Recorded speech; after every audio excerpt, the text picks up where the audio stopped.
Muy buenos días, Panamá. Hoy es jueves 20 de abril. Usted nos ve por Next Canal 21, nos escucha por KW Continente.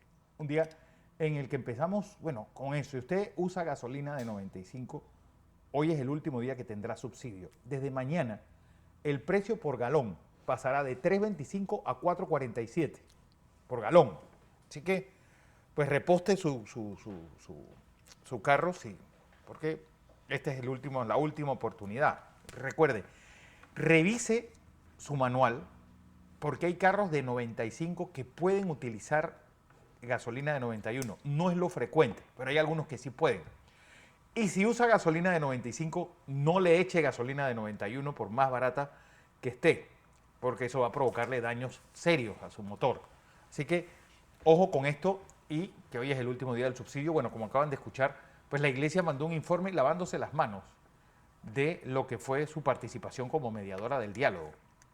¿Qué debe pasar? Bueno, escucharon cuál es la posición de AEBE. Un día en el que el mundo, pues, revuelto. Uno, en Estados Unidos, esta declaratoria de Fox, pues, esto pues, echa por tierra el bulo del fraude en las elecciones de 2020.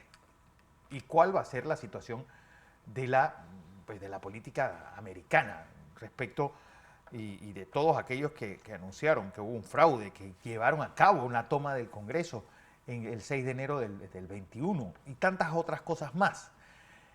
Lula da Silva sale del último militar que tenía en el gabinete, pues, por su participación en aquel golpe de Estado, intento de golpe de Estado que ocurrió en Brasilia. Un día también en el que el Parlamento cubano reelige al señor Díaz-Canel como presidente, pues apuntando a más continuidad. Bueno, y Petro en la olla, don José, pues muy movida el continente. Buenos días, Fernando. Buenos días. Buenos días a toda nuestra audiencia que nos sigue en KW Continente Radio y en Canal 21 Next TV. Como todos los días, hoy, jueves 20 de abril. Falta un día para el viernes, ¿eh? Sí, estamos en Juernes. Jueves 20 de abril, muchas cosas que contarle. Vamos a brindarle la información para su uso con las mejores fuentes que hay disponibles en el mercado de las noticias y además para que usted tenga su propia opinión. Nosotros le damos la información, usted decide. Lo primero que debo hacer, Fernando, es felicitar a nuestro gran amigo Mayer Mirachi. Sí. La revista Forbes pone la plataforma de compra y venta de Grip Drop.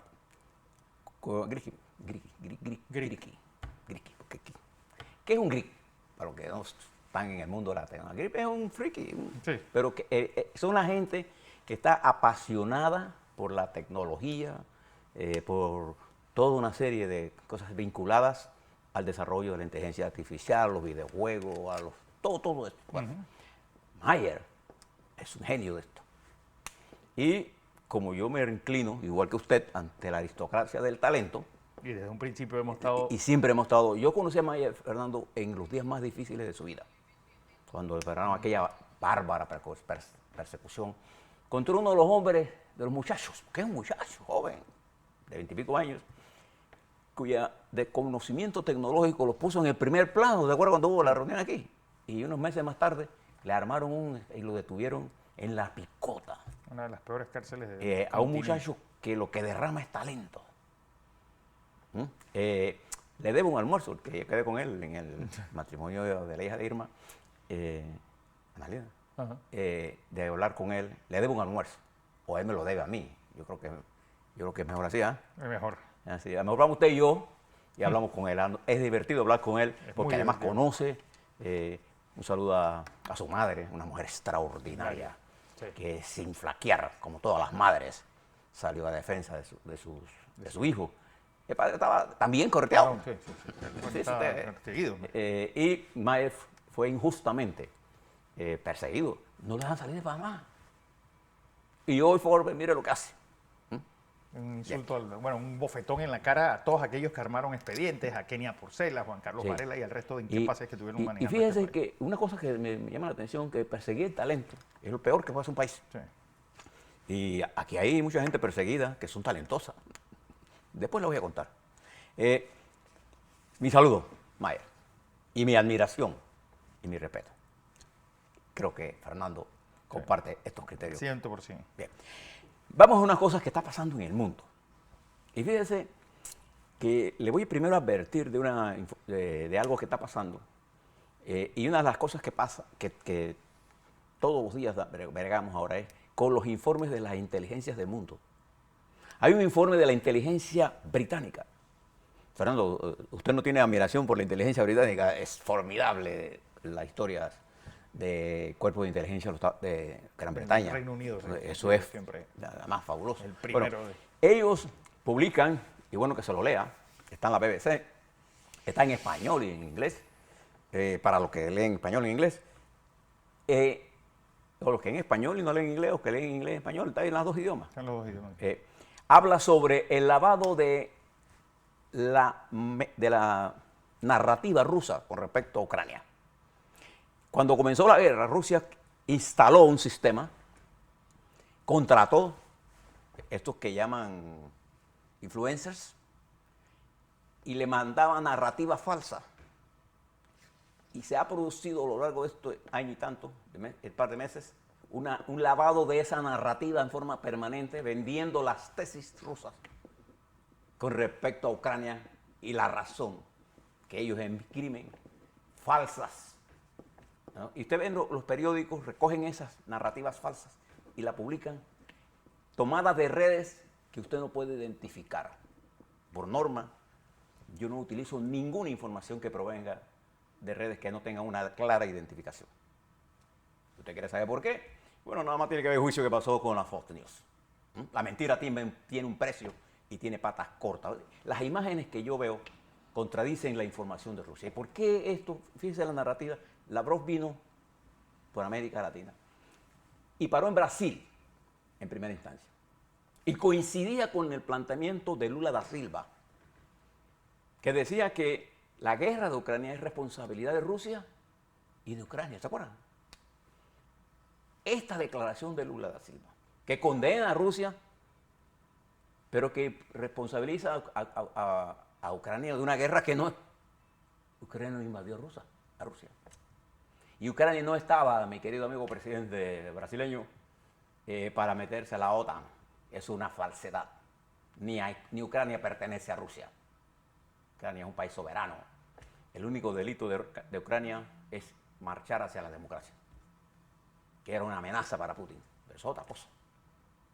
Entonces esto le lleva a usted la atención para que cuando lea sobre esto, lea con cuidado y busque fuentes serias. Porque Rusia, igual que la China, están montando una operación de desinformación con lo que está ocurriendo. Fíjese esta narrativa.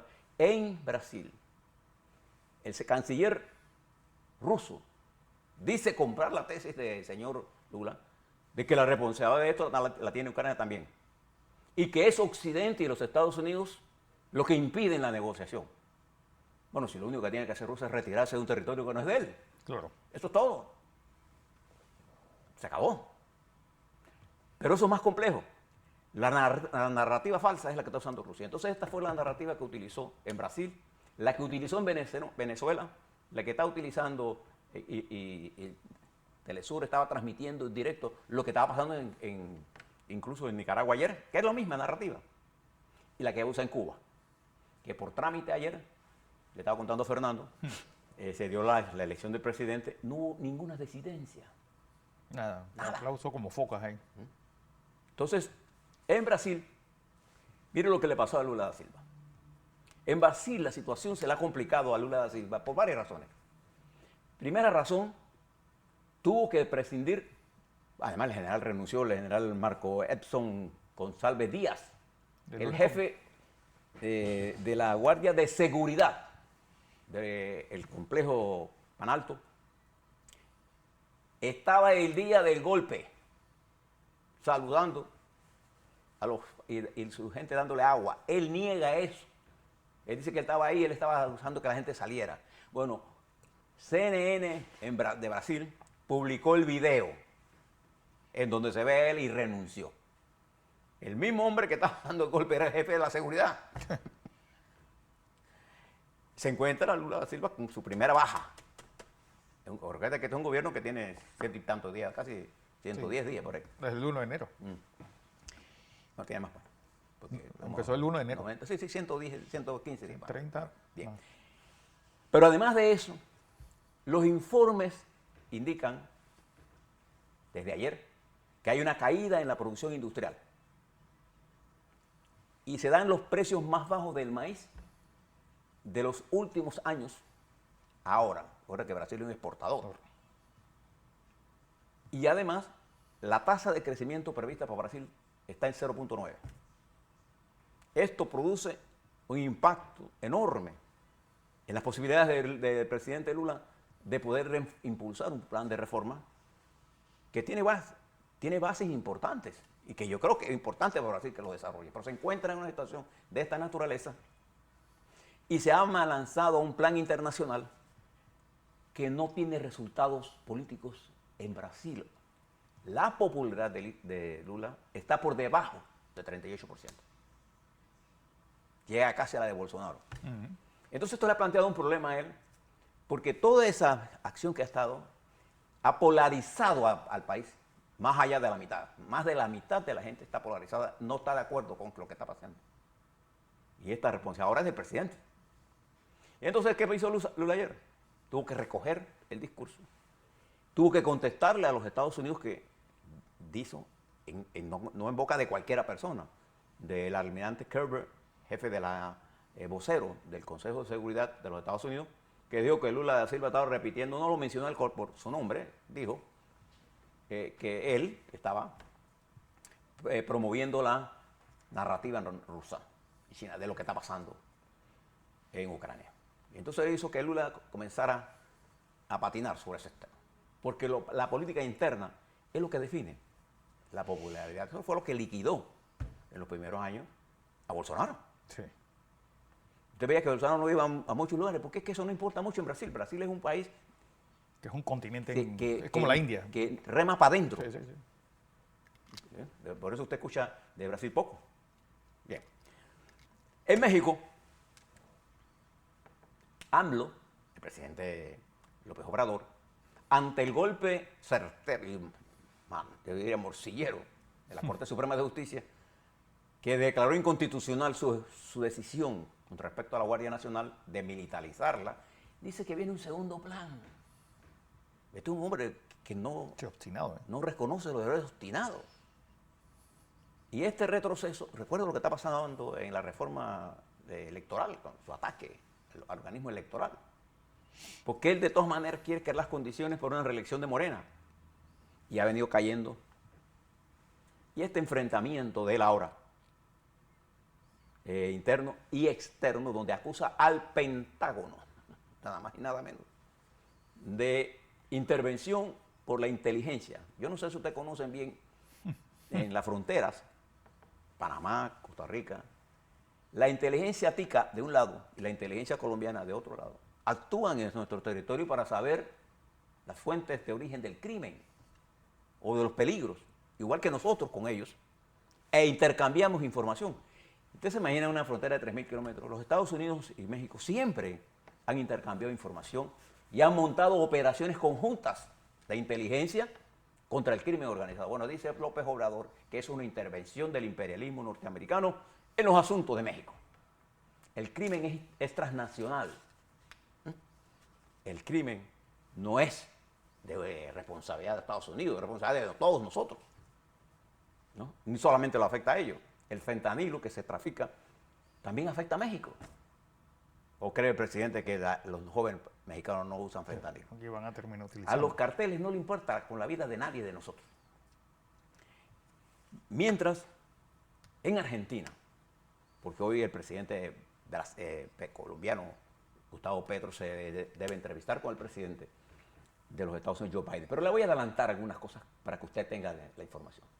Léase las declaraciones que hizo la jefa del Comando Sur, la general Laura Richardson, en la que ella le plantea al ministro de Seguridad de Argentina, con claridad meridiana, que uno de los grandes problemas del Atlántico Norte es la gran intervención que está teniendo China y Rusia. Y recuerde que en el Congreso de los Estados Unidos, la señora general planteó dos cosas. A ella le interesa tener abierto el estrecho de Argentina, Sí, de Magallanes. Patagonia, Magallanes, y el canal de Panamá. Y le planteaban que tuviera mucho cuidado con lo que están haciendo, porque son los dos. Y además se está construyendo un sistema de espionaje chino en Argentina. Y esa posición de ella, de decir que los aliados de Rusia son Venezuela, Nicaragua y Cuba, le indica a usted claramente por dónde va el presidente Biden hoy en la mañana. El señor presidente de Colombia, ayer en una comparecencia ante la OEA, en una especie de guerrero, sin respeto a lo que es la diplomacia, atacó a Perú por la detención del expresidente Castillo y dijo que a él estaba preso sin proceso, obviando que el presidente Castillo, antes de ser detenido, ordenó el cierre del Congreso. El que dio el golpe de Estado intentó fue él. Fue él. Y eso obligó al Congreso. Pero independientemente de esa discusión, desde el punto de vista diplomático, esta es una decisión de él. Y él llama, el presidente Petro de Colombia, a la incorporación de Venezuela y Cuba a la Comisión de Derechos Humanos, confundiendo la Carta de la OEA con la Declaración de Derechos Humanos del 91. La Carta de la OEA es del 48. Pero no solamente eso, sin pedirle a Cuba y Venezuela avances en los procesos democráticos. O sea, él está parcializado con respecto a su análisis. Y hoy se entrevista con el presidente en la que él dice que la primera cosa que le va a plantear es el levantamiento de las sanciones, olvidando el mecanismo para levantar sanciones en los Estados Unidos. No son responsabilidad del presidente de los Estados Unidos, es un mecanismo de control que tiene con las democracias. O sea, esto tiene que pasar por el Departamento de Justicia, todo un esquema. Entonces, creo que esta reunión que le vamos a dar seguimiento hoy, se la estaremos informando mañana. Petro se regresa porque va a entrevistarse con la oposición venezolana este fin de semana, este sábado y domingo. Y el martes es la reunión esta en la que el señor Maduro, desde Venezuela, dice que si no hay eliminación de todas las sanciones, no hay elección. Para él la democracia está en que él tenga dinero. Pero mientras él está diciendo eso, y simultáneo a lo que está pasando en Washington, ayer en Miami, la Corte de Miami condenó a 15 años de prisión y a un pago, Fernando, de 135 millones de dólares a la ex tesorera de Hugo Chávez, Claudia Díaz, y a su esposo, jefe de la seguridad, o de la seguridad misma, Adrián Velázquez, a la nada menos de 135 millones. Y tienen que devolver 75 mil dólares. Y tienen 15 días para apelar esta sentencia brutal que expresa el origen de la corrupción, que no es de ahora. En esa época, ¿qué era lo que hacía esta señora Claudia? Y como es tesorera, ella podía determinar quién cambiaba dólares y a qué valores. Entonces, se imagina, ella podía ser rico la noche de mañana, cualquiera. Y vivían como reyes allá en España. Fue extraditada a los Estados Unidos y ayer fue condenada. De eso no habló Petro. Ni tampoco habló de PDVSA. Pero sí se dedicó a Perú. A nosotros nos interesa que a Petro le vaya bien. Lo que pasa es que el presidente colombiano piensa que lo que él dice es lo que todo el mundo hace. Entonces, entre lo que dice el presidente y su capacidad de gestión, hay una gran diferencia. Entonces, eso es lo que nosotros miramos, la gestión. En Colombia la situación es grave. El crecimiento económico de Colombia para este año 23 es de 1%. Entonces, Petro está entretenido viendo cómo salva a Venezuela, no a Venezuela, ojalá fuera Venezuela, a Maduro por sus intereses y no está interesado en ver cómo afecta a sus políticas el desarrollo de Colombia. Por otro lado, en Chile, recuerde Gabriel Boric, que también se enfrenta a un crecimiento de menos 1%. Ahora pone toda su apuesta en la minería. Ayer el precio del cobre terminó en 4.08. Los ingresos de Chile están calculados con un precio de 3.65, parecido al de nosotros. Sí. Cualquier aumento significa un alivio a la economía. Y Petro endurece su línea contra la migración. Recuerde cuál era su línea originalmente, ¿eh? Sí.